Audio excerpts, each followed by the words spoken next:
What if the world already ended once, and nobody remembers? In the year 536 AD, something strange happened. Dark skies, failed crops, global famine. Historians called it the worst year to be alive. But what if it wasn't just a disaster? What if it was an extinction-level event, followed by a reset? Through lost records, eerie climate shifts, and buried ruins, we'll piece together the forgotten apocalypse. And in the final chapter, you'll see how this ancient catastrophe may have rewritten all of human history. Chapter 1: The year the sun disappeared. No one saw the end coming. There were no sirens, no warnings, no prophets shouting in the streets. Just a morning where the sun didn't rise. It tried, but what appeared instead was a pale, dim orb smothered by something thick and gray. The sky, once a rhythm of dawn and dusk, froze in eerie twilight. In Constantinople, people looked up and whispered to each other with dread. In China, farmers began to pray. In Ireland, it snowed in August. The air was cold and wrong. Crops withered, birds went silent, and days blurred into one long night. The year was 536 AD, and without knowing it, the world had entered what many historians now call the beginning of the worst decade to be alive. Something had shaken the earth. Something had darkened the sky, and that something would not leave for over a year. But this is not just a story about weather. This is the beginning of a forgotten apocalypse. In the months that followed, terror spread faster than any wind. Crops failed across Europe, Asia, and the Middle East. Entire harvests blackened before they could ripen. Sheep miscarried, bees vanished. Rivers flooded without cause. Famine crept in slowly, like a shadow swallowing everything green. In Italy, famine turned villages into ghost towns. In the Sasanian Empire, caravans stopped arriving. In China, frost burned the rice fields in midsummer. No one understood what had happened. They only knew they were starving. As the months dragged on, stories of madness and death filled the roads. People ate bark. Others ate the dead. Governments fell silent. No emperor, no king, no priest had answers. And still, the sun refused to return. A dull, lifeless orb hung above the world, casting no warmth. The seasons no longer mattered. It was as if the planet had tilted into a different realm. Cold, gray, and suspended in mourning. It wasn't just the hunger. Disease followed closely behind. Wherever famine went, fever clung to its heels. Across Constantinople, illness erupted like fire. Bodies piled up faster than graves could be dug. The air smelled of rot. Rats ran wild. In the east, sickness crept along trade routes, cloaked in dust and silence. In Africa, rainfall stopped. In the Americas, stories of missing seasons and unnatural deaths echoed in tribal memory. People began to believe that the heavens were angry. Some believed the gods had died. Others believed the earth had sinned. But what no one could see was that this was not one plague, not one famine, not one disaster. It was something bigger, something that didn't belong to any one place. For the first time in known history, every corner of the human world seemed to suffer at once. From the North Sea to the jungles of South Asia, a curtain of darkness had fallen, and no one knew how long it would last. Chroniclers tried to capture what they saw. A Byzantine scribe noted that the sun gave no light like the moon. An Irish monk scribbled about a year without bread. In Mesopotamia, priests wrote of a sky that cried ash. From Yemen to Scandinavia, the stories told the same horror. A dim world, a cold earth, and a terror that felt endless.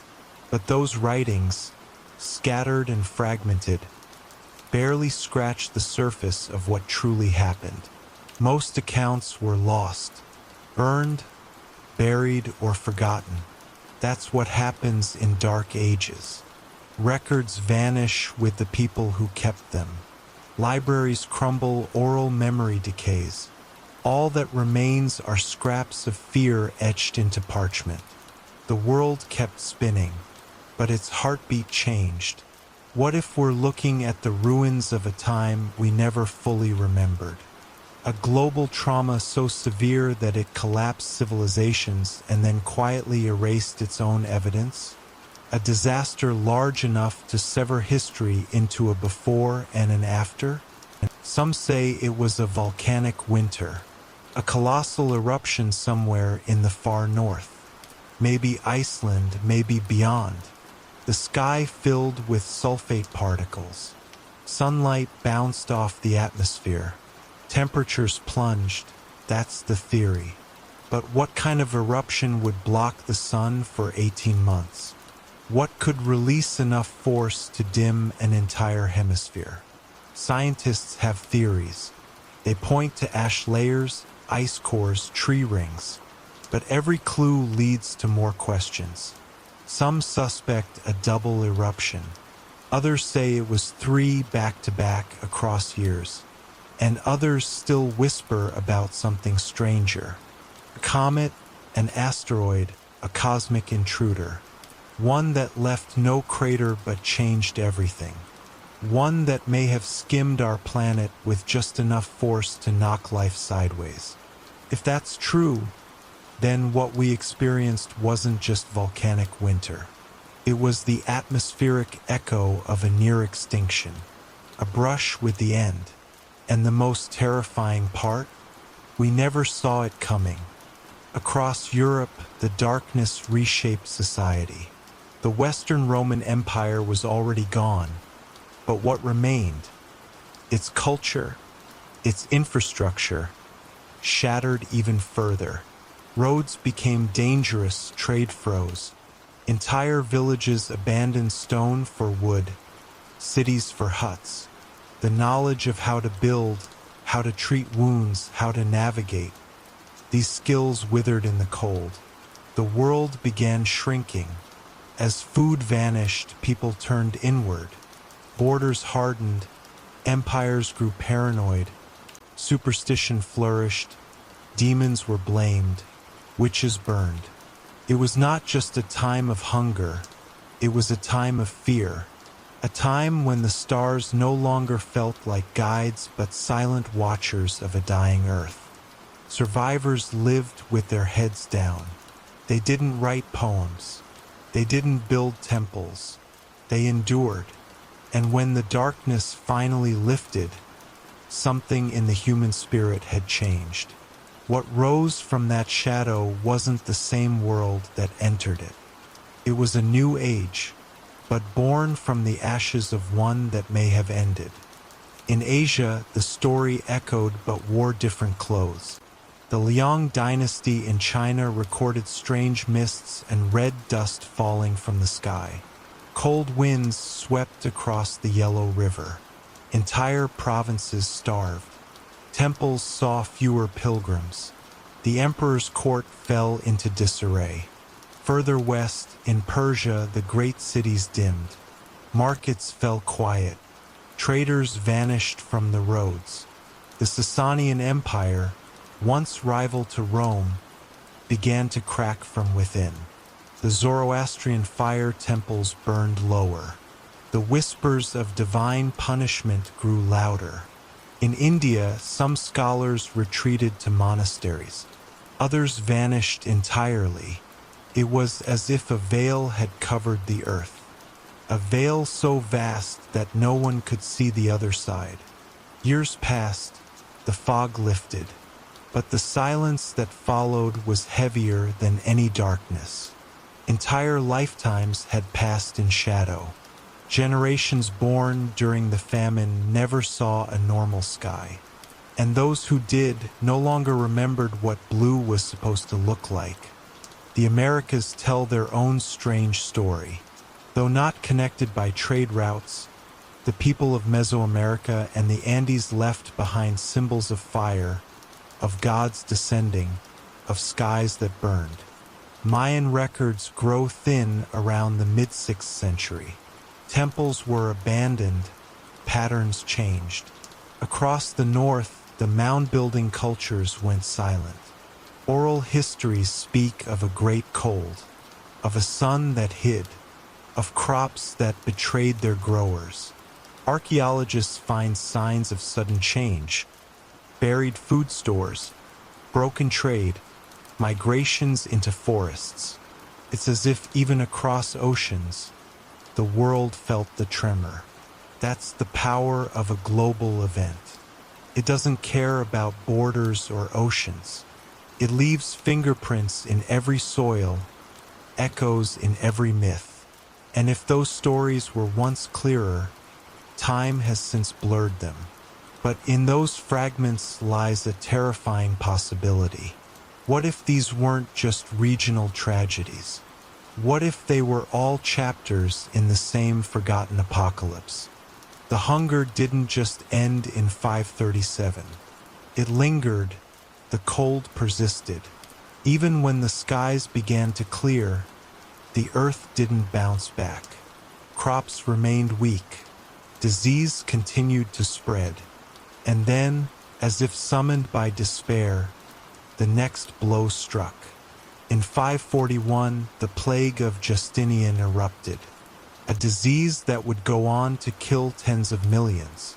It arrived just when humanity was weakest, just when food was scarce, just when hope had begun to flicker back into the world. The plague became the next wave of this slow-motion collapse. Entire cities died in silence. Entire regions lost their elders, their priests, their builders, their doctors. The body of knowledge inherited from Rome, from Greece, from Persia, tattered by darkness, finished by disease. And so history staggered forward, blind and bleeding. A global trauma so vast it didn't just kill people, killed memory. And what is civilization if not memory made solid? By the mid-540s, the worst had passed. The sun returned. The earth began to warm, but the damage had been done. Cultures had collapsed, empires were broken, knowledge was lost. And across the continents, a strange silence settled. There was no triumph, no global awakening, just the quiet scraping of survivors rebuilding what they could. But they weren't rebuilding the old world. That world had died. They built something new, sometimes out of necessity, sometimes out of forgetting. The past, once rich with temples and scrolls and inventions, faded into whispers. The survivors did not carry forward the full memory of what came before. They carried fragments, hazy stories, muted myths, and with each passing generation, the line between fact and legend blurred. If 536 was the end, then what followed was not recovery, it was reinvention. Now, centuries later, we study the past with modern tools. Satellites, ice cores, algorithms. We try to see what they could not. But even with all our data, we still cannot answer the central question. What happened in 536 AD that turned the entire world upside down? Was it a natural chain of events? Was it a one-in-a-million freak occurrence? Or was it something worse, something deliberate, something more than nature? We may never know, but the darkness that covered the world left scars deeper than we once believed. Not just in the soil, but in the story of who we are. And as we sift through ash and memory, one truth remains. The world may have ended once before, and we might have simply forgotten. The next chapter digs into the evidence. Beneath glaciers, in the frozen breath of the earth, lie clues that may finally explain what happened, or at least what was left behind. Volcanic glass, chemical fingerprints, and tree rings that stopped growing all point to something vast. But some scientists think the clues are too big, too strange, too precise. So what if the darkness wasn't just volcanic? What if something more had fallen from the sky? Before we continue to Chapter 2, let me know if you're enjoying this kind of long, gentle history. Feel free to tap that like button and subscribe, only if you truly love what I'm doing here. And in the comments, share where you're tuning in from and what time it is in your city. I always love seeing our little bedtime crew gathering from every corner of the world. Now lower your lights, maybe let a soft fan hum in the background, and settle in. Let's proceed with tonight's quiet journey together. Chapter 2. Clues buried in ice and ash. Long after the sky cleared and the sun returned, the earth continued to whisper what had happened. It left no clear message, only scars. Deep beneath the Greenland ice sheet, researchers drilled down into ancient layers frozen for more than 1,000 years. What they found was a time capsule. At a depth that corresponded to the year 536, they hit a sudden spike in sulfur particles, chemical fingerprints of a colossal volcanic eruption. Not one, but two massive eruptions appeared within a short span. The timeline fit the darkness, the famine, the chill. Ice core samples from Antarctica told the same story. Two hemispheres, two eruptions. The evidence pointed to the sky, but it also suggested something stranger, something coordinated or cataclysmically unlucky. These weren't average volcanoes. They were civilization shakers. But even as the science confirmed that the world had darkened from volcanic ash, another question loomed. Was that all there was to it? Or had something even more terrifying played a role? Tree rings, too, spoke of the silence. In forests from Ireland to Siberia, trees stopped growing in 536. Their rings, normally thick with life, shrank into brittle slivers. The growth halt lasted for years, not months. Entire seasons lost. Trees, ancient and honest, had no reason to lie. Their memories matched the ice. They showed a world that had stopped breathing. But the silence wasn't smooth, came in pulses. 536 was terrible, but around 540, another shock hit.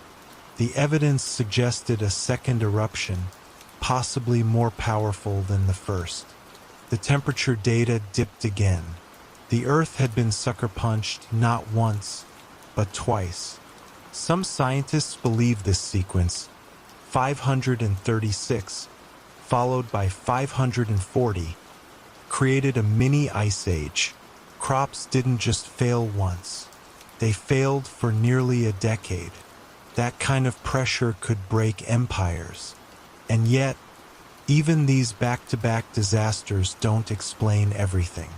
Because not all damage looked like ash. Some signs hinted at heat, others at light. In South America, volcanic glass was found that didn't match local sources. It seemed to have come from a blast too distant to name. In Europe, a layer of microscopic spherules, melted rock beads, were found in soil dated to the 6th century. These form when rock is vaporized at intense temperatures, then cools while falling. Scientists often associate them with meteor impacts. And yet, No confirmed crater from this period has been identified. It's as if something burned through the sky, left its mark, and vanished. Could an asteroid have exploded in the atmosphere like Tunguska in 1908, but on a far grander scale? Could that explain the sulfur, the heat, the sudden climate spiral? Or was there more than one event? A volcanic chain reaction ignited by a cosmic trigger? The deeper scientists dug, the more evidence seemed to blur. It wasn't just a volcano. It wasn't just the sky. It was both, or perhaps something we still don't fully understand. In Iceland, the culprit may have left its smoking gun. A volcano known as Elja erupted around 939 AD, centuries after 536. But some geologists believe a precursor, possibly in the same region, went off in 536. Lava fields, ash layers, chemical traces. The scale was unimaginable. If Iceland did erupt then, it may have been one of the largest in human history, enough to poison skies across continents. But there was another suspect, Ilopango, in modern El Salvador. Its eruption is confirmed around the 6th century. Ash from that event reached Greenland.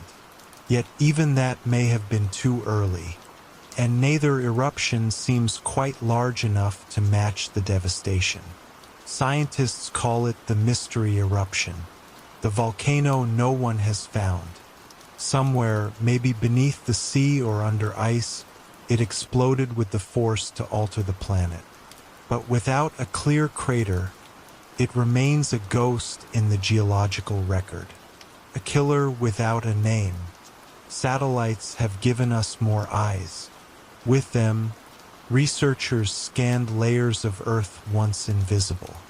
They mapped ancient riverbeds, long-dried lakes, and strange scars on the land. In Central Asia, a once thriving region saw mass abandonment after 536. Roads stopped, settlements vanished. In the Andes, lake sediments show sudden disruption, organic material replaced by ash and flood debris. In Scandinavia, peat bogs preserve burned forests, sudden and uniform, with no local eruption nearby. What burned them? What made entire ecosystems collapse at once? The anomalies aren't limited to one region. It's as if the planet convulsed from multiple points at the same time. That doesn't happen often. The only other comparable event might be the Younger Dryas, 12,000 years ago, when something set the world into a deep freeze. Some say that was a comet. So what does that say about 536? Are we missing a pattern? Are we too focused on volcanoes and forgetting the skies? Then there's the light, or rather, the lack of it. Historical records describe not just dark skies, but a strange, diffuse glow, like moonlight in the middle of the day. Some interpretations suggest volcanic haze. Others propose something more exotic. When large objects, asteroids or worse, comets, explode in the atmosphere, they produce not only heat but light and ionized particles. These can create auroras, static disruptions, even strange visual effects across the sky. Could a comet have entered the Earth's upper atmosphere in 536, exploded, and triggered a cascade of volcanic unrest through shock waves or pressure shifts? Some fringe researchers propose that the comet may have shattered in orbit, raining debris over time. Not one event, but a series, each fragment enough to change weather, ignite volcanoes, or disturb tectonic plates. The idea sounds improbable until you consider that Earth moves through cosmic debris fields every year. It's not a question of if, it's when. And perhaps it already happened. Magnetic anomalies recorded in polar ice from that time period show something odd. Spikes in cosmic radiation suggest the Earth was exposed to higher doses than usual. Some scientists attribute this to solar flares. Others hint at interstellar events. Gamma-ray bursts, magnetar flares, even distant supernovas. Though rare, these events could bathe Earth in invisible waves of energy, subtly altering the atmosphere. Not enough to burn us, but enough to thin ozone, shift wind patterns, or disrupt weather. Could 536 have been a perfect storm? A solar event that weakened the atmosphere, followed by a volcanic eruption that filled the sky, followed by an impact event that sealed the Earth in twilight? That level of coincidence sounds like science fiction. But sometimes nature aligns in terrifying harmony. And when it does, even the strongest civilizations collapse. The problem is not the lack of evidence. The problem is that the evidence points in too many directions. Archaeological digs reveal another strange pattern. In multiple regions, from Britain to Central Asia, there are signs of mass burial pits dated to the 6th century. Not neat graves, not war sites, but sudden clustered dead, often with signs of malnutrition or disease, sometimes without signs of violence, as if people simply collapsed. In one dig site, a village was abandoned with food still stored. Another had livestock roaming free, untouched. It was as if people vanished or fled suddenly. Could that have been fear? Disease poisoned air. There are even hints of strange illnesses. Some records mention coughing, others blindness. This was before the plague of Justinian fully erupted. Something else was happening. Something quiet, spreading with the wind or water. Not every disaster leaves fire behind. Some whisper their way through the living, unnoticed until it's too late. The Earth might have been sick in more ways than one, and we are only just beginning to understand the symptoms. Even ancient myths may hold fragments of memory. In Norse mythology, a Fimbulwinter, 3 years of cold and darkness, precedes the end of the world. In Hindu texts, there are ages of decline, of darkness, of near extinction. Mesoamerican tales speak of suns destroyed by wind, by fire, by night. These aren't proof, but they echo something. A human need to explain a time when the world betrayed its own rhythm. Perhaps after 536, people passed down the trauma the only way they could, through stories. If you live through years without sun, you don't forget. But over generations, that memory shifts, turns into symbols, gods and demons, end times and rebirths. And over centuries, the original cause becomes irrelevant. All that remains is the fear, the silence, the idea that once, long ago, the world almost ended. And maybe, just maybe, it did. Modern researchers piece together the clues with technology, but the picture still isn't clear. Some argue for a chain of super eruptions. Others swear it was a cosmic collision. Still others say both happened, one triggering the other. But all agree on one thing. The 530s marked an extraordinary rupture in Earth's history. It wasn't a single event. It was a period of sustained trauma. The air itself was different. The food chain broke. Populations shrank. Entire languages vanished. And while the modern world calls it the late antique Little Ice Age, that name doesn't capture what it truly was. It wasn't just colder. It was alien, unnatural, like a glitch in the timeline. One that left behind enough confusion to keep historians arguing forever. But perhaps the most important question is not what happened, but how we forgot it happened. The deeper we dig, the more we find. Satellite data, ancient ice spectral analysis, all pointing to something vast and violent. And yet, we still debate whether it was nature's fury or a cosmic accident. Some even suggest that a chain of smaller eruptions may have been covered up by larger narratives. After all, humans need stories. We simplify, we trim, we forget what doesn't fit. But the Earth never forgets. Its glaciers hold our secrets. Its rocks remember the fires. And if we listen closely enough, we can hear the echoes of 536. Not just as history, but as warning. Because if it was a chain of disasters once, it could be again. And next time, we may not be so lucky. If the evidence hints at an extinction-level event, then what came next?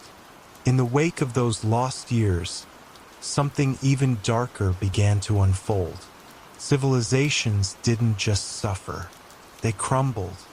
Empires that once ruled continents found themselves bleeding from within.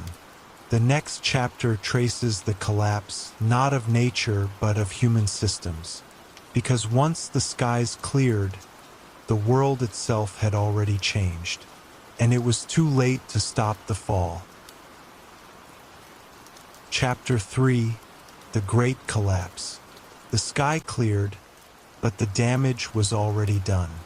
Beneath that lingering twilight, empires fractured. Systems built over centuries began to unravel. Armies withered without food. Roads cracked from disuse.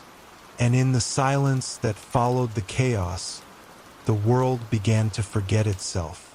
The Eastern Roman Empire, once the dominant power of the Mediterranean, entered a slow descent.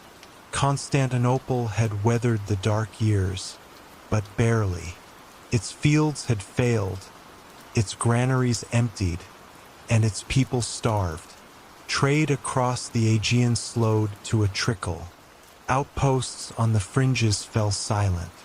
Borders softened like melting wax. The dream of a unified empire began to rot from within. Bureaucrats abandoned distant provinces. Tax systems broke. And just as the empire tried to steady itself, the next wave hit. In 541, the plague arrived. It didn't just kill people. It killed the rhythm of empire. Cities turned into graves. What survived the darkness now faced something far worse. Collapse from every direction. To the east, the Sasanian Empire was also trembling. Persia had once stood as Rome's equal, a mirror image across the desert sands. But after the Great Famine and the ash-choked skies, its strength was hollowed out. Canals dried, crops vanished.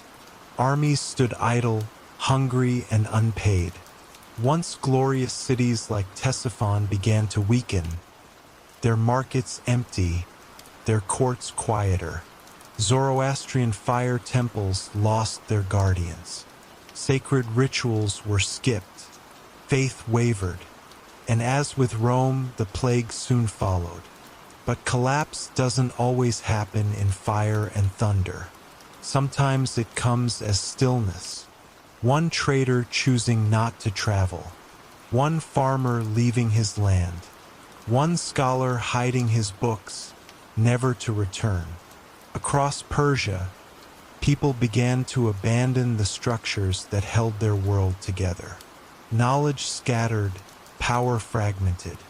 The empire still stood on maps, but in the hearts of its people, it had already fallen. It would take only a few more generations for the walls to crumble. In the north, Germanic kingdoms tried to rise from Rome's ashes. The Ostrogoths, the Visigoths, the Franks each claimed new land, new titles, but they inherited a broken world. Their cities were weakened by famine. their populations ravaged by disease. Even as they fought for dominance, the resources needed to govern slipped through their fingers. A kingdom cannot stand on ambition alone. It needs food, order, memory, and by the mid-6th century all three were fading. Great halls grew quiet, churches closed their doors. Roads once patrolled by Roman legions became bandit territory. Peasants fled into forests. Villages turned inward. In some regions, literacy nearly vanished, not from disinterest, but from sheer desperation. Who has time to copy scrolls when their children are starving? In this world, the line between civilization and survival grew thinner by the day. Kings became chieftains, cities became fortresses, and slowly Europe slipped deeper into its forgotten centuries. The Silk Road fared no better. The vast artery of trade that once connected the Roman West to the Chinese East began to cease. Caravans no longer crossed the harsh terrain with regularity. Oases were abandoned. Cities like Merv and Bactra, once glittering trade hubs, watched their fountains dry. Bandits roamed where diplomats once rode. Disease moved faster than spices, and news traveled slower than fear. Cultures that had once exchanged silk and scripture became isolated again. And without that exchange, stagnation crept in. Technology slowed, ideas dulled. Isolation turned neighbors into strangers. Empires cannot survive without movement. And now the veins of the ancient world were clotted. Entire civilizations began to implode not from war, but from paralysis. They were not conquered. They simply stopped. Records faded, traditions broke. What remained were fragments, half-built temples, roads leading to nowhere, coins stamped with names no one remembered. The great web of human connection had torn, and no one knew how to mend it. In China, the Liang dynasty crumbled under the weight of multiple disasters. The strange weather had turned their fields barren. Floods followed droughts, war followed famine. And through it all, legitimacy eroded. Emperors came and went. Rebellions ignited like sparks on dry paper. As the dynasty collapsed, northern warlords rose in its place. The chaos was so total that it took decades for order to return. And even then, it was not a return to the past. It was a reassembly, like building a new statue from broken shards. Across East Asia, states fractured, alliances shattered. The rhythms of governance broke down. Confucian schools closed their doors. Bureaucracies hollowed out. Farmers abandoned their posts. It was not the apocalypse. It was worse. It was the slow, choking death of structure. A time when nothing worked, but nothing quite burned. The collapse didn't roar. It whispered, and the whispers spread across mountains, rivers, and empires alike. In the Americas, the clues are subtler but no less chilling. Mayan cities in the highlands began to show signs of stress. Construction paused, art became cruder. In some areas, ceremonial centers were left unfinished. In the north, mound-building cultures shifted. Their settlements moved, burial practices changed. Something was unsettling them.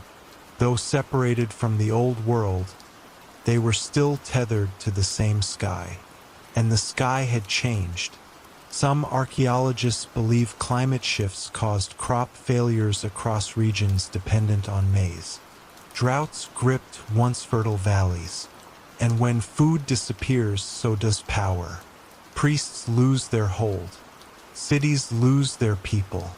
The collapse in the Americas may not have matched Rome in scale, but its rhythm was eerily familiar. a pulse of decline, echoing across forests and mountains, a world no longer growing, a world folding in on itself, quietly, devastatingly. Africa, too, bore the scars. In Nubia, once powerful kingdoms saw population decline. In Ethiopia, Aksum, the mighty trading empire, began to falter. Trade with India and Arabia slowed. Harbors emptied. In some regions, monuments and obelisks were left half-finished, as if their builders simply vanished. Archaeological evidence suggests that coinage reduced. Inscriptions dwindled. Christianity, once on the rise in the region, entered a strange quiet. The patterns of collapse were repeating like a curse. Separate continents, separate cultures, but the same downward slide. A global silence, one not caused by invasion or conquest, but by a wound to the earth itself. A wound so deep that it bled across borders, across oceans. The collapse was not linear. It was everywhere, a collective shattering of the human story. And it all seemed to begin when the sun failed to rise. Even the oceans did not protect the farthest corners of the world. In the Pacific, Polynesian migrations appear to have slowed. Settlements that once flourished on island chains became static. Oral histories speak of long nights and troubled seasons. In Japan, the Asuka period began with internal strife and shifting leadership. Agriculture suffered, rice paddies failed. In Korea, the three kingdoms experienced conflict and instability. The pattern held true.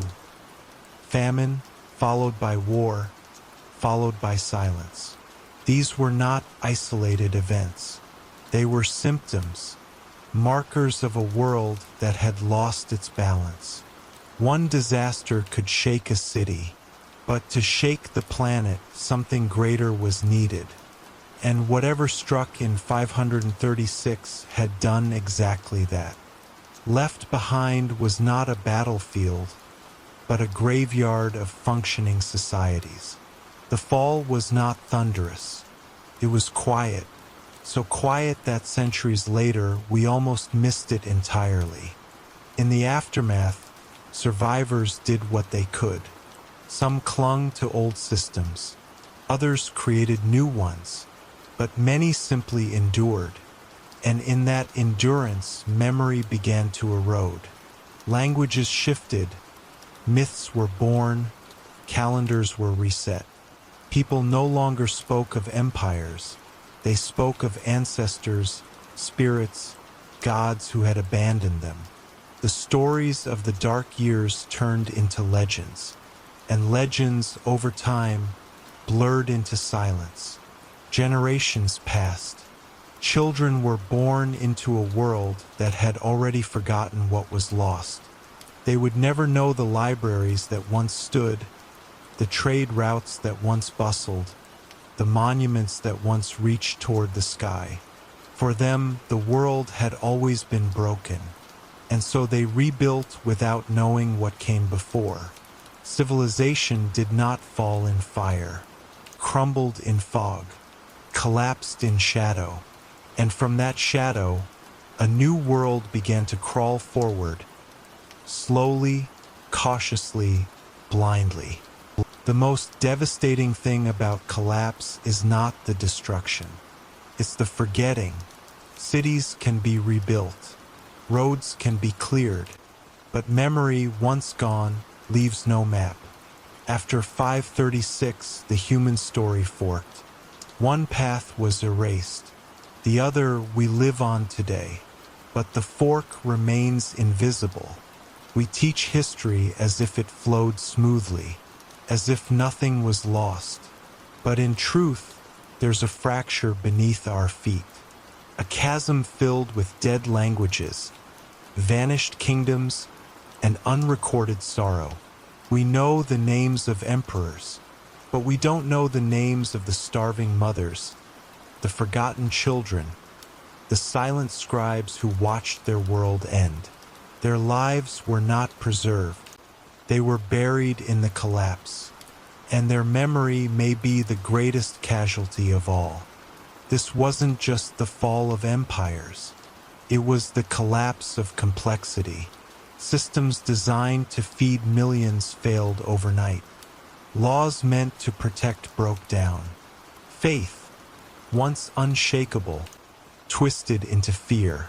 What survived was not civilization, it was the seed of one, buried in ash, watered by grief, and waiting.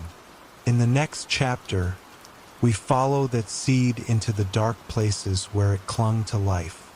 Monasteries, hidden valleys, isolated tribes. The shadows where history paused, and where a handful of survivors tried to remember or chose to forget. Chapter 4: Survivors in the Shadows. Not everyone perished in the aftermath. Scattered across the globe, far from the collapsing empires and dying trade routes, small communities endured. They lived in mountains, on islands, in remote valleys beyond the reach of roads and kings. Some were monasteries carved into cliffs. Others were clans nestled in deep forests. These survivors were not untouched by the disaster, but they were separated enough to adapt. They grew their food differently. They prayed to different gods. And most of all, they remembered, but not as scholars, not as historians. They remembered through stories, chants, whispered tales passed from parent to child. Their survival wasn't just physical, it was cultural. In the absence of cities and armies, they preserved fragments of meaning. What they saw in those dark years scarred them. And in some cases, those memories became sacred. Not records of history, but origin myths. Legends of sky gods, fire rains, endless nights. If anyone knew what truly happened in 536, it was these forgotten survivors. In the green hills of Ireland, monks withdrew into stone-walled sanctuaries. While the rest of Europe fractured, Irish monasteries became islands of memory. They copied manuscripts by candlelight. They preserved not just Christian texts, but Roman literature, Greek philosophy, even fragments of ancient science. But in the margins of their pages, strange notes appear. Mentions of sunless days, of crops that withered, of distant lands vanishing into famine. These monks lived through the dark years. Their lives were shaped by it, but they didn't write histories. They wrote symbols, stories of divine punishment, of test and trial. Some texts speak of gods in the sky and voices in the mist. They were trying to interpret the chaos, not merely survive it. In their isolation, they may have remembered more than most. Yet even their memories, preserved on vellum, were shaped by fear. And over generations, those fears solidified into faith. The darkness became prophecy. The disaster became divine. Far across the world, high in the Himalayas, Tibetan communities told stories that echoed the same dread. Oral traditions describe a sky that bled fire, of mountain spirits hiding the sun to punish mortals. Entire regions became uninhabitable for years, but certain villages, sheltered by cliffs or glaciers, survived. They spoke of black snow, of strange animals dying en masse, of monks fasting through endless winters. And in their temples, painted murals began to shift, from harmony to upheaval, from serene heavens to chaotic storms. These were not just metaphors. They were memory encoded in color. Tibet's isolation gave it a unique shield. Trade may have slowed, but spiritual exchange endured. And with that exchange came stories, some terrifyingly similar to those found in Ireland. Different gods, different rituals, but the same fear, the same awe, the same need to explain a world that no longer behaved. These isolated survivors may have remembered not just what happened, but why it could never be spoken plainly again. In the African highlands and forested interiors, small tribal communities endured the changes in ways no empire could. They didn't rely on global trade. Their calendars were measured by rain and harvest. But even here, the effects were felt. Oral epics in regions like the Sahel speak of years when the rains did not come, of seasons without fruit, of ancestral spirits returning in anger. In parts of what is now Ethiopia, early Christian communities huddled in rock churches carved deep into mountain faces. Cut off from the outside world, they adapted. They created their own rites, their own interpretations. Stories tell of fire falling from the sky, of lights that danced across the heavens, of hidden kingdoms beneath the earth that rose only when the world had gone mad. These tales are cryptic, often symbolic, but the timelines match. These weren't just fantasies. They were responses to something massive, something remembered, something never fully explained. Among the indigenous peoples of North America, myths of the sky and sun are strangely prevalent. The Anishinaabe tell of a time when the sky turned black and the land grew cold. The Hopi speak of previous worlds destroyed by fire and ash. In the Pacific Northwest, legends describe thunderbirds battling serpents in the sky, creatures who bring storms and black out the sun. These stories, preserved without writing, echo the disasters of 536 in uncanny ways. Could a comet explosion, visible across the northern hemisphere, have left such an impression? Could volcanic skies have birthed these myths of fire-breathing spirits and broken skies?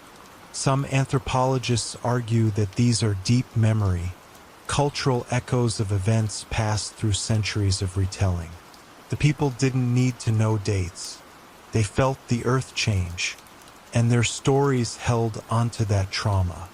What survived in these shadowed corners was not data, but instinct, a kind of storytelling that outlived history itself. In the Amazon, untouched tribes would not have had scrolls or temples, but even they may have seen changes.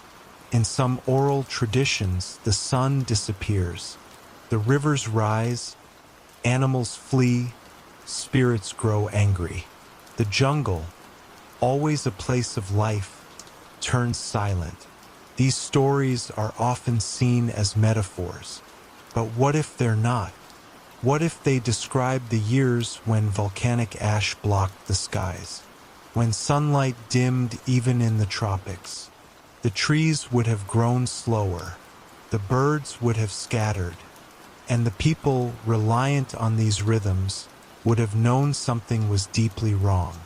They may not have known of Rome or Persia, but they knew the sun, and when the sun failed, the world ended for a time. In their survival, they didn't rebuild cities. They retreated deeper. They passed down warnings, not in books, but in songs, dances, rituals. And in doing so, they preserved a truth others chose to forget. On isolated islands in the Pacific, oral histories speak of the long darkness. Stories of gods who battled in the sky, causing the sun to hide. Some myths describe floating fires that fell into the sea. Could these be distorted memories of meteorites or atmospheric explosions? Polynesian navigators relied on the stars.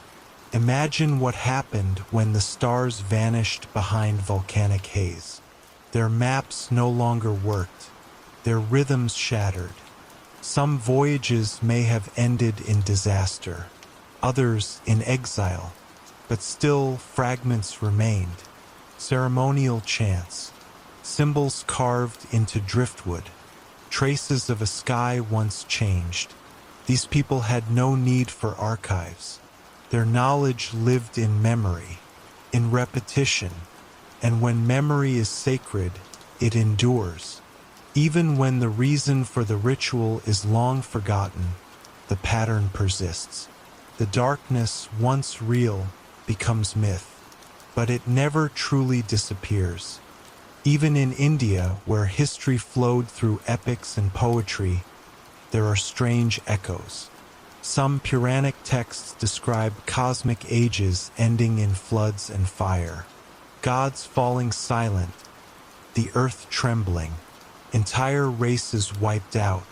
While traditionally interpreted as mythology, these stories may carry the weight of historical trauma. In the 6th century, parts of the subcontinent saw political fragmentation, crop failures, plagues, and temples depict a rise in apocalyptic imagery. Gods with burning eyes, demons pouring from clouds, divine battles in the sky. These weren't just religious metaphors. They were emotional reactions.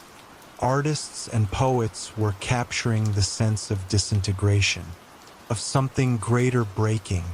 If the sun disappeared in their lifetime, how else would they explain it? They turned to the gods, to cycles of destruction and rebirth. And in doing so, they may have preserved fragments of what the world was too afraid to name. A memory of global collapse woven into the threads of cosmic time. In the Arctic, the Sami people speak of spirits in the northern lights, warnings in the wind. Their oral tales describe winters that lasted longer than memory. Strange lights in the sky, beast-like entities descending in storms. Inuit stories speak of hunger so deep the land itself wept. In these extreme environments, the climate shift would have been devastating. Ice patterns changed, migration routes collapsed. Starving communities had to adapt or die. But in their adaptation came observation. Stories, passed carefully, described the land's transformation. These weren't just legends. They were instructions. How to read the sky, how to find food in darkness, how to wait out a world gone silent. While empires fell elsewhere, the Arctic endured in silence, and its people may have remembered the truth longer than anyone else. In their myths, we find flickers of an older world, one still haunted by what 536 left behind. The most unsettling realization is this: the ones who remembered most clearly may have been ignored the longest. Modern historians once scoffed at myths of sky gods and fire rains. They dismissed them as fantasy. But now, as scientific evidence begins to align with those ancient fears, we must ask a harder question. What if myth is memory, not metaphor but message? These survivors in the shadows, monks, tribes, sailors, hermits, didn't just endure. They adapted. They rewrote the world in their own language. And in doing so, they preserved what the rest forgot. They didn't call it 536. They didn't care about dates.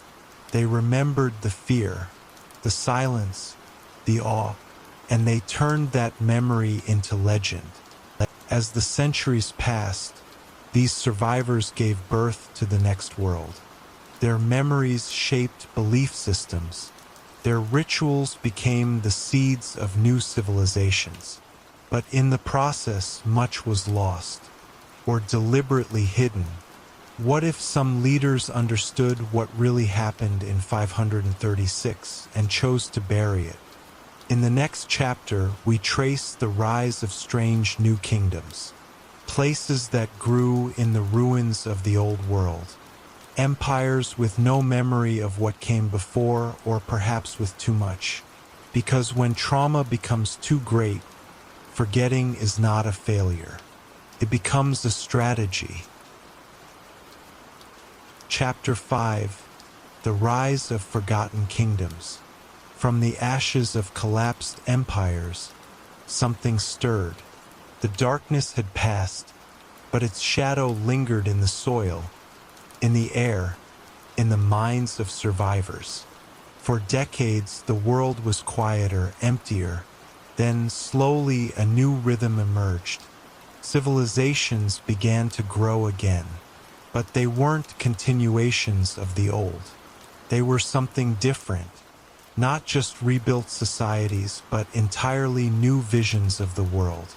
Where once Rome reigned, new kingdoms carved their names into forgotten stone. Where ancient Persia had stood, rival powers emerged from the dust. What began to form in the wake of collapse was not a recovery. It was a reinvention. And the farther one looks, the more one begins to wonder, were these new civilizations built with full memory of what came before? Or were they the children of amnesia, shaped by leaders who chose not to remember? Because when an old world ends in trauma, what rises next often wears a mask. One designed not to reveal, but to conceal. In the Arabian Peninsula, a new force was gathering. For centuries, it had been a place of scattered tribes, merchant routes, and harsh desert silence. But in the century after 536, that silence broke. Islam emerged not just as a religion, but as a unifying force. Tribes once divided by blood and vengeance now marched under a single banner. The speed of this transformation was unlike anything seen before. Within a generation, cities that had been dust-blown outposts became centers of power and learning. Was this merely faith at work, or had the collective trauma of the 6th century primed the region for rebirth? The Quran spoke of judgment, of fire and sky, of days when the sun would fail. Some of these visions sounded eerily similar to the events of the past century. Was it coincidence, or collective memory dressed in divine language? In either case, Arabia had awakened, and it would reshape the world to come. To the east, China emerged from its own chaos. After decades of internal strife and famine, the Tang dynasty rose like a phoenix. Beginning in 618 AD, it brought a golden age of art, science, and imperial power. But its foundations were laid in the rubble of the Sui and the long-forgotten Liang. The Tang rulers claimed legitimacy through ancestry, but their system, their worldview, their spiritual approach were different. Buddhism spread deeper. Taoist symbols mingled with imperial propaganda. And just beneath the surface, strange legends echoed. Stories of lost stars, celestial warnings, heaven punishing earth for forgotten sins.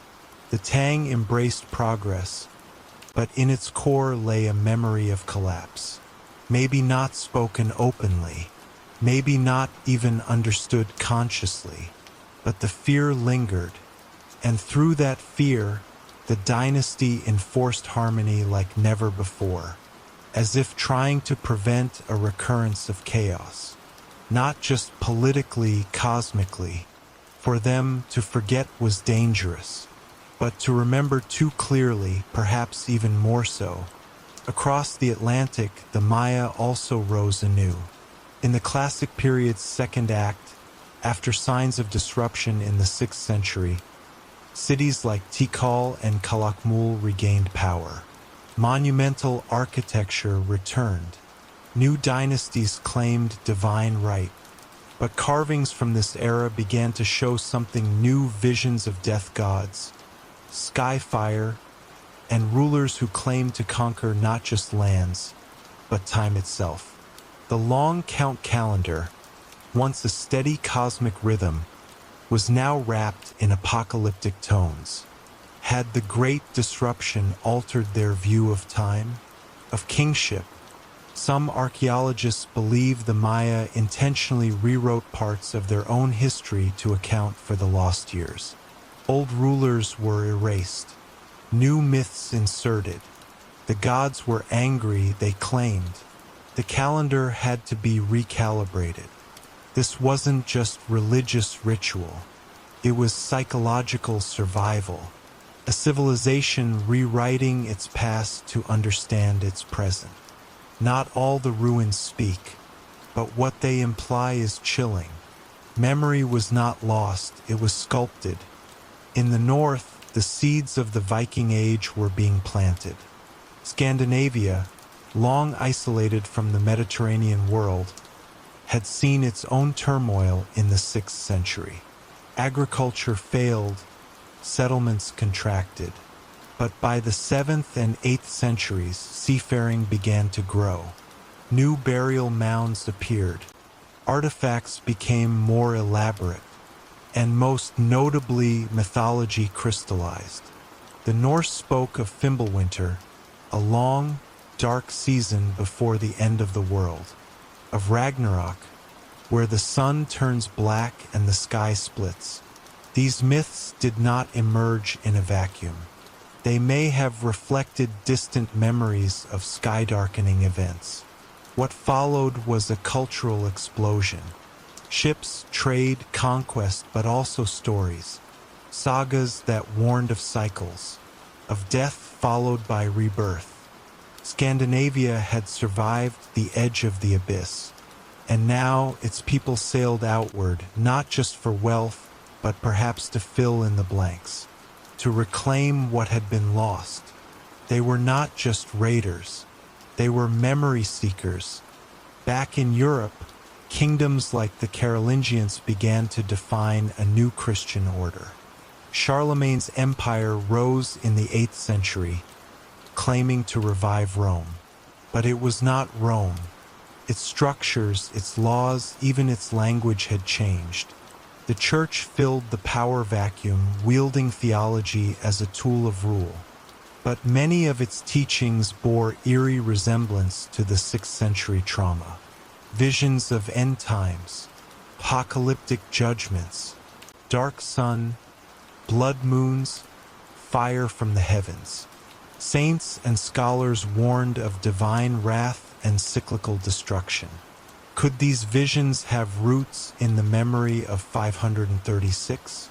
Monasteries guarded ancient texts but also edited them. Certain passages disappeared, others were emphasized. This was not preservation, it was curation, a deliberate shaping of collective belief. What if the church didn't just inherit faith, but also inherited the responsibility of forgetting? A duty to steer civilization away from the pain it once knew too well, through myth, through doctrine, through silence. In Persia's ruins, new forces emerged. The Sasanian Empire had withered, but from its ashes rose the seeds of Islamic Persia. Zoroastrianism faded into secrecy. Temples collapsed or were absorbed. New leaders rewrote the spiritual map. But echoes of the past remained. In stories of Ungra Mainyu, the spirit of chaos, blinding the sun. In tales of towers burning without flame.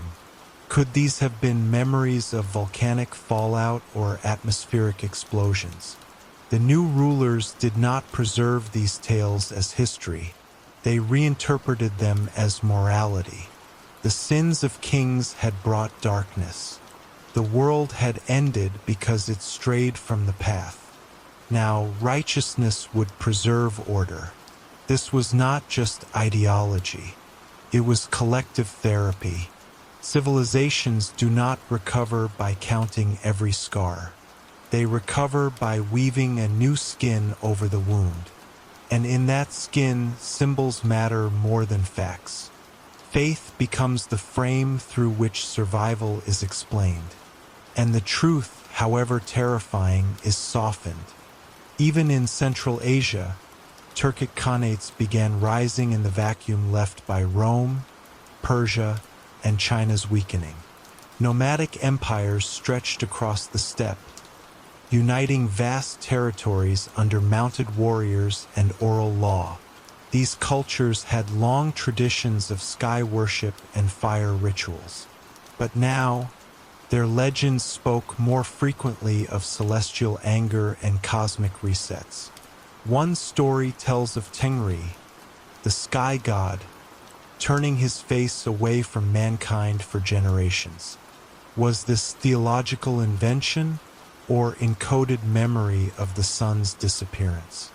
In times of chaos, nomadic groups had an advantage: mobility, flexibility, the ability to abandon what no longer worked.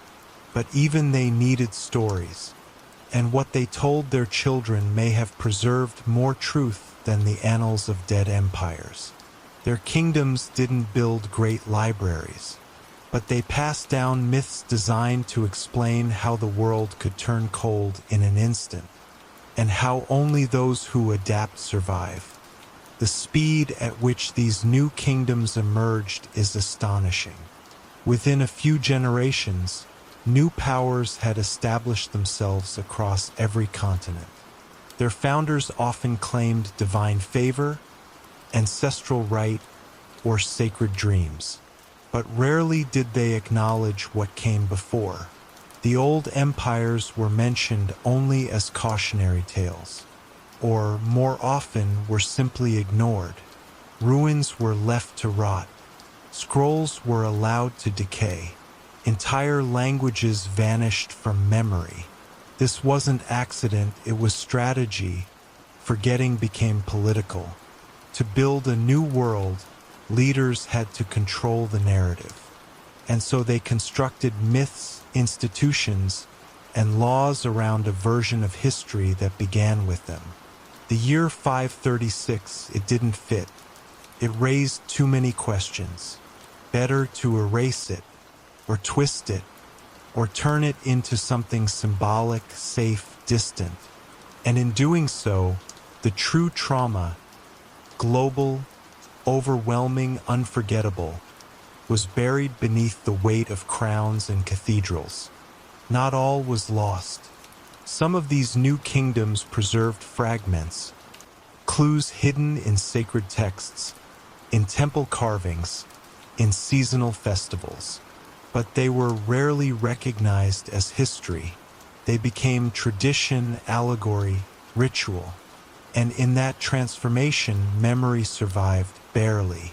The world had restarted, but the scar remained, a silent mark running through calendars, architecture, and even human DNA. Scholars today find genetic bottlenecks in populations from the 6th and 7th centuries. Sharp drops followed by slow rebounds. The story matches the myths. The science matches the fear. And yet, few history books tell it this way.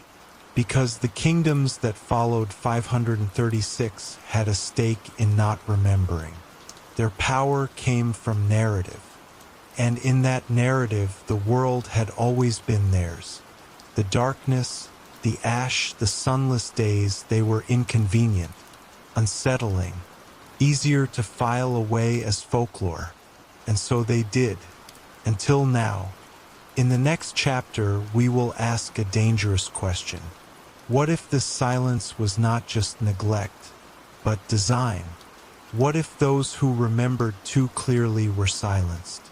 What if civilization did not recover from 536, but was reset by it? Myths, memory, sudden leaps in culture, missing years. In Chapter 6, we peel back the veil on the erased timeline theory and face the possibility that the world we live in is not the first attempt, but the second. Chapter 6, the erased timeline theory. What if everything we know about ancient history is only half the story?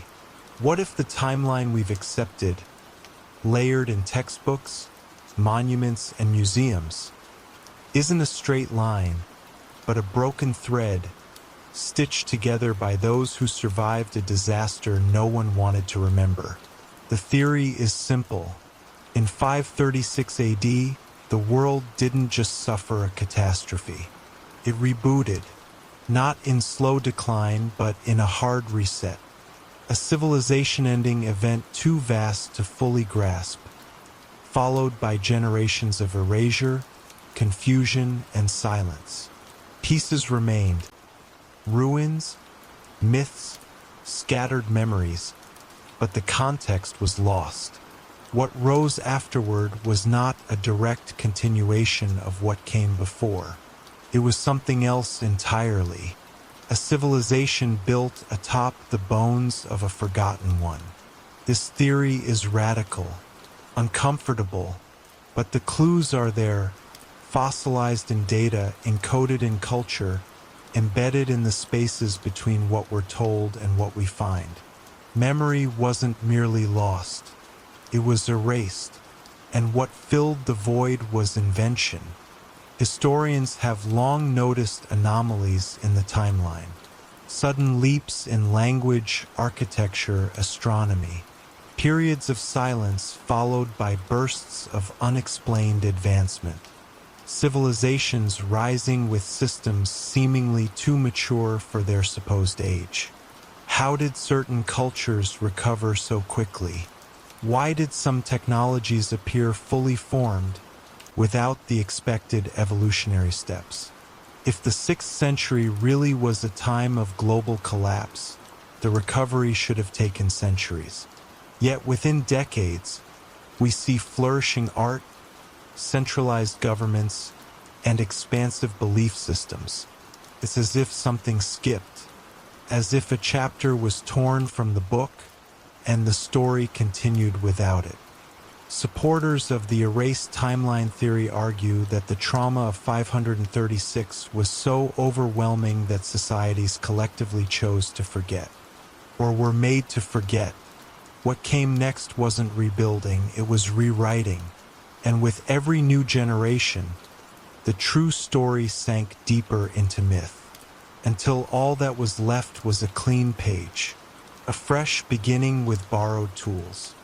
One of the strangest elements is the abrupt appearance of fully developed religious texts, philosophies, and calendars right after the Dark Years.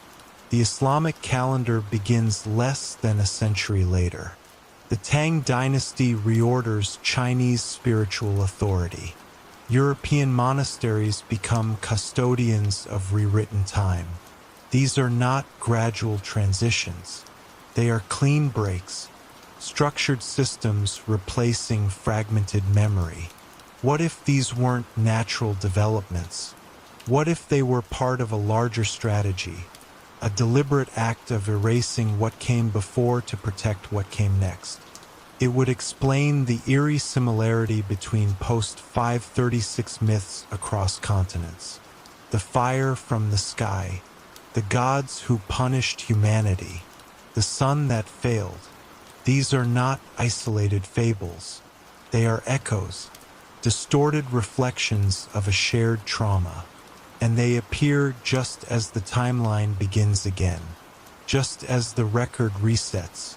These synchronized myths might not be storytelling. They might be warnings, passed along by survivors who were told never to speak too plainly. In physical records, gaps appear where continuity should be. Manuscripts are missing, temples are sealed, dates don't match.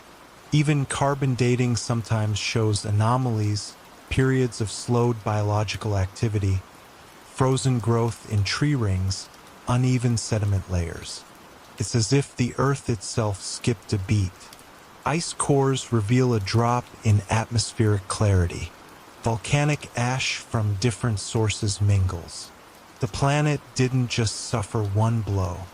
It was bombarded, And yet, the historical record speaks softly of this time, if at all. Could it be that the survivors didn't fully understand what happened, and that those who did chose silence over chaos?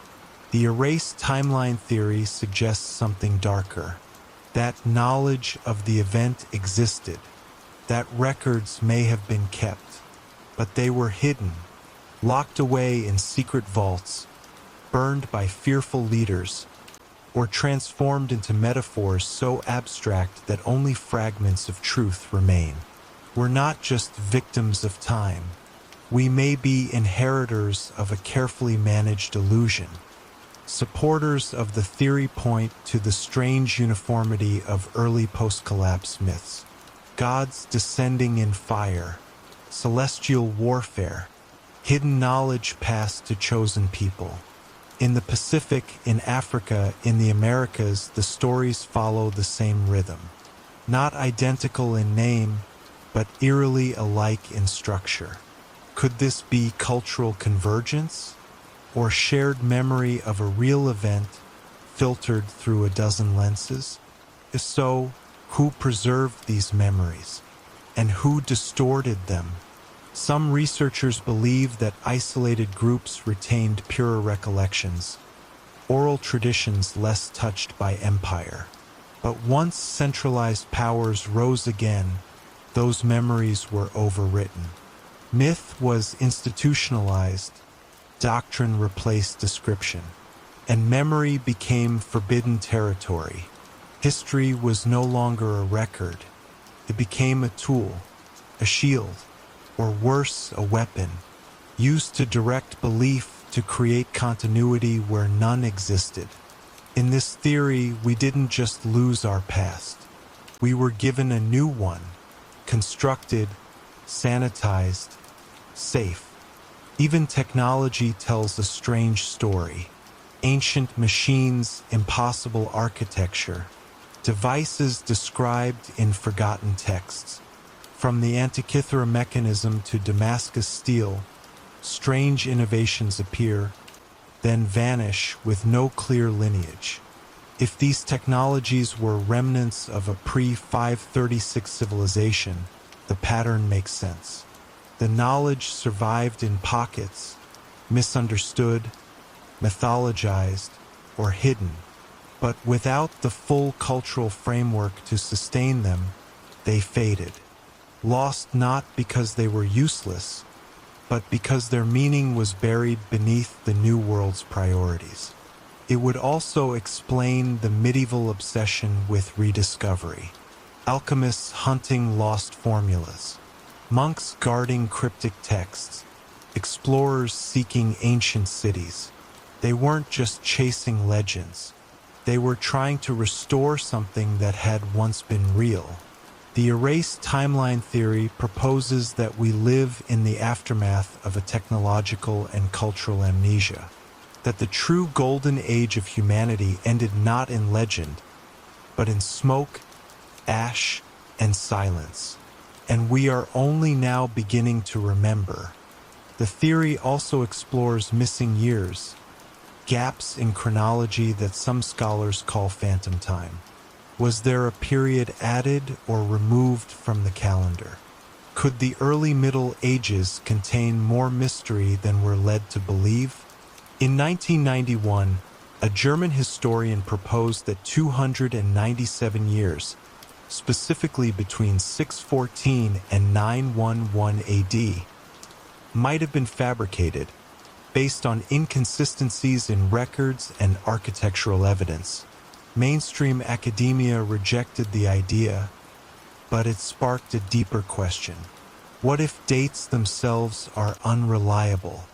If time was reshaped by those who rebuilt civilization, what else was altered? What else was lost? The erased timeline theory doesn't claim all history is false. It suggests something more nuanced, that history was broken, that the survivors stitched it together as best they could, and in doing so created a patchwork version of the past, one that served their needs but concealed their trauma. The timeline we follow may be less a record and more a story we told ourselves to keep going. Even in genetics, faint signals appear. Population bottlenecks, mysterious migrations, sudden expansions from regions once thought isolated. In the aftermath of 536, entire communities disappeared. Others multiplied. The genetic map of humanity shifted. These changes don't match traditional migration patterns. They resemble a reset, a rapid reorganization of who lived, where they lived, and how they survived. But DNA remembers what minds forget, and the echoes of that trauma still flicker in our blood. Some lineages vanish entirely after the 6th century. Others explode with diversity. It's not conclusive proof, but it is another piece of a puzzle that keeps growing. If memory was erased in scrolls and monuments, it endured elsewhere, in stories, in rituals, in blood. The erased timeline theory doesn't ask us to discard what we know. It asks us to question the gaps, to see absence not as a blank, but as a scream, one silenced but never quite gone. There's another unsettling possibility, that the reset wasn't accidental, that someone or something chose it. Perhaps it was a natural force, a chain of eruptions, meteor strikes, or solar anomalies too massive to prevent. But perhaps it was more, a reaction to unchecked growth, a balancing force, or even a consequence of forgotten technologies. Some theorists suggest ancient civilizations may have tapped into forces they didn't fully control. The result wasn't just collapse, it was cleansing. And afterward, the few who survived made a choice: to start over, to hide the past, to prevent its return, not from malice but from fear. If true, then the erased timeline wasn't just history lost. It was history buried, guarded, and reshaped. And we, the inheritors of that silence, are only now uncovering the cracks in the official story. The fracture points where legend and truth collide, where memory bleeds through the veil. Evidence alone won't convince everyone. The theory is built from fragments, inconsistencies, and whispers, but its strength lies in its questions. Why do so many cultures share the same trauma narrative? Why do periods of progress follow unexplained gaps? Why are ancient technologies rediscovered instead of invented? Why does the 6th century feel like a black hole in global history? These are not minor details. They are fault lines in the foundation, and when examined together, they point toward a terrifying, awe-inspiring possibility. That civilization ended once. That humanity fell so far it forgot how high it had climbed, and that when it rose again, it brought nothing with it but shadows. In the final chapter, we confront that possibility head-on. What if 536 wasn't just the end of an era, but the start of another? What if this isn't the first version of civilization, but the second attempt? A world born from ash, memory loss, and myth. In Chapter 7, we follow the last clues: forgotten ruins, impossible timelines, and encoded warnings that suggest we are not alone in time, that others came before, and that they, too, believed it would never happen again until it did. Chapter 7. Did civilization start over? The world we know may not be as ancient as we think. Not in continuity, not in memory. If the erased timeline theory holds true, then 536 AD was not just a year of disaster. It was the beginning of something entirely new. The old world died in darkness, swallowed by ash and silence. And in the centuries that followed, the survivors did not simply rebuild. They reimagined. What emerged across the globe bore traces of what came before: architecture, religion, knowledge, but also signs of disconnection, as if something had snapped. Civilizations rose like phoenixes but remembered different fires. Their myths hinted at a lost age. Their gods mourned something unnamed, and their histories began with rebirth, not birth. This chapter pulls together all the strands, from shattered temples to missing years, from encoded warnings to sudden brilliance. The story forms a chilling pattern. It asks us to see civilization not as a continuous line, but as a cycle, and to wonder, are we in the middle of that cycle now? In the deserts of Peru, geoglyphs stretch across the landscape, their meanings still debated. The Nazca lines depict animals, humans, paths to the sky, carved long before the Spanish ever set foot there. They hint at a people obsessed with the heavens. But what were they trying to say? Some researchers believe these figures aren't art. They're memory, records of sky events, celestial alignments, and maybe something more. A message meant to survive even if the storytellers did not. In Turkey, Göbekli Tepe remains older than all known temples, an impossible structure built with stone carving skills that should not have existed. And yet, after being raised, it was deliberately buried, not destroyed, hidden, preserved, as if someone knew the world was ending. In India, ancient texts describe cycles of yugas, ages of creation and destruction, where humanity is periodically wiped clean. They speak of knowledge lost, then returned. And in each new age, civilization must relearn what it already knew. If true, then history is not forward. It is circular. Time anomalies aren't confined to myths. In Egypt, architectural precision in the oldest pyramids surpasses what came later. In South America, stones cut so perfectly they defy explanation, using techniques no one can replicate. The oldest ruins often appear the most advanced, as if built not at the dawn, but at the height of a forgotten arc. And then, everything resets. Civilizations crumble. Their successors marvel at the ruins, unable to explain how they were made. This pattern repeats across continents. Ancient structures too precise, too massive, too out of place, as if placed by a different kind of humanity, one that reached a peak, then fell so hard it forgot its own name.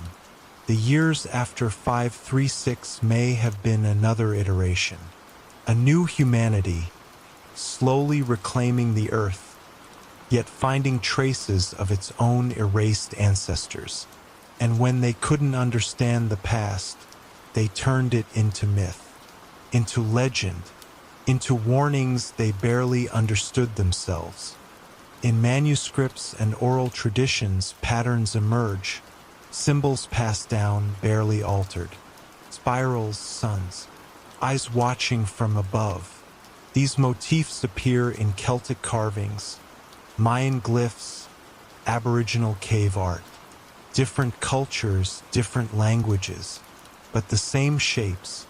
Some scholars believe these are universal archetypes, deep-seated truths embedded in the human psyche. But what if they are something else? What if they're signatures, relics of a lost civilization that tried to mark its presence across time? If the survivors of 536 were rebuilding from a civilizational zero point, these symbols might have been their compass, tools to remember, even if they didn't fully know what they were remembering. Like dreams you can't quite place, but which feel important. Some monasteries adopted them into illuminated manuscripts. Some temples embedded them into floor tiles. their meaning forgotten, their presence deliberate. And if those symbols were warnings, then maybe they are still speaking. We just forgot how to listen. The sudden rise of monotheistic religions after 536 could also reflect more than spiritual evolution. It might signal a deep shift in human consciousness, a psychological response to collapse. When the world ended, people didn't just want hope. They wanted order, certainty, one God instead of many, a linear future instead of endless cycles. This shift toward unity may have been an attempt to control fear, to simplify chaos. But in doing so, we may have erased older understandings, those that saw time as circular, those that accepted rise and fall as natural. And yet, traces of that older worldview survive, hidden in sacred calendars, embedded in festivals timed to solstices and eclipses, in traditions where rebirth follows death, not just spiritually but cosmically. These systems hint that someone remembered, that in the deep places, monasteries, shamans' huts, isolated villages, the truth was whispered even as the surface world forgot. They did not stop the cycle, but they left clues for the next descent. Even language reflects the reboot. Many root words across Eurasia suddenly vanish from record around the early medieval period, replaced by simpler terms. Ancient scripts disappear. Alphabetic systems rise in their place. Oral cultures thrive, but with shortened memory spans. It's as if humanity retaught itself how to speak, stripping away the complexity of the past to start fresh. This simplification is not random.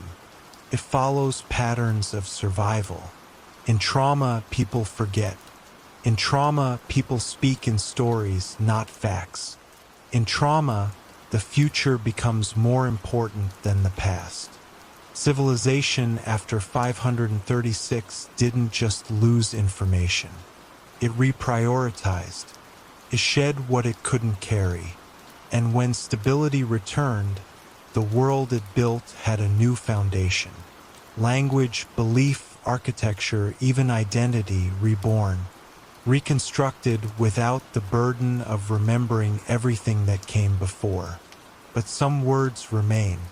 Words like flood, fire, fall. Words that hold echoes, ancient meanings wrapped in new clothes, as if the past clings on, refusing to die quietly. Encoded warnings may still surround us, disguised as folklore, misunderstood as metaphor. The legend of Atlantis, for example, tells of a great civilization swallowed by catastrophe. The stories of great floods found in over 200 cultures. The theme of sky gods who destroyed the earth to punish humanity. What if these weren't allegories? What if they were reports, passed down across generations, distorted but persistent? And what if their recurrence after 536 is no accident? Perhaps the survivors of that year remembered just enough to fear a recurrence. Perhaps they embedded their memories in stories, hoping the next world would be wiser. But time dulls even the sharpest warnings. The legends became bedtime tales. The warnings became entertainment. And now, in the modern age, we hear them again, but we no longer take them seriously. We think we're immune, too advanced to fall. But that's what the last civilization likely thought too. Until the sky darkened, until the cold came, until memory vanished. Our ruins may not be the oldest. Beneath the sands, under the oceans, in forbidden zones, there may lie the bones of the world before the world. Sites like Yanaguni, Dvarka, and Bimini Road remain disputed, unexplained. But what if they're not outliers? What if they're remnants of civilizations erased by earlier resets, perhaps even before 536? Humanity's timeline could stretch back far beyond what we allow ourselves to believe. But if that is true, the implications are staggering. It means our progress is not linear. It means the pyramids are not a beginning, but a midpoint. It means our current age of satellites, skyscrapers, and simulations might one day become another ghost, another layer in the earth, another mystery for the next survivors to unearth. And the cycle would begin again. Civilization would start over, not because we didn't build enough, but because we forgot too much, because we ignored the past, and because we never really understood the warnings left behind. Today, we live in a world of memory machines. Hard drives, clouds, servers holding our thoughts, our cultures, our data. But all it would take is one massive event, solar flare, war, virus, to erase them. And then what remains? Paper burns, batteries die, the internet vanishes. Knowledge turns to rumor, and myth takes its place. We think it can't happen, but 536 AD reminds us that it already did. The sky dimmed, the crops failed, the people forgot, and the story restarted. If it happened once, it can happen again. Perhaps it is already happening. Perhaps the clues are growing louder: climate shifts, solar anomalies, growing instability. The warnings are here, hidden in plain sight, etched in ruins, whispered in myths, buried in ice. Civilization is not immortal. It breathes, it burns, it breaks. And unless we remember that, truly remember it, we risk becoming just another chapter lost to the dark. So what now? If civilization did start over, then what do we do with that knowledge? Do we panic or prepare? Do we laugh it off as coincidence? Or look deeper? The story of 536 is more than just history. It is a mirror, question, a challenge. It tells us that darkness can fall suddenly, that the world can change in a heartbeat, that memory is fragile. But it also tells us that survival is possible, that even after collapse, something new can grow. Perhaps what matters most is not avoiding the next fall, but ensuring the next rise carries the truth forward, that we don't forget again, that we leave more than just myths behind, because somewhere, in some future world, someone may dig through our ruins. They may listen for our voices, and what they hear will shape their own beginning. Let us not give them silence. And so we reach the end, or perhaps the beginning. The story of 536 is not one of doom. It is one of rebirth. A reminder that civilization, like the human spirit, can survive unimaginable darkness. But only if we learn, only if we remember, because the world ended once, and we just forgot. The real question now is, what will we forget next?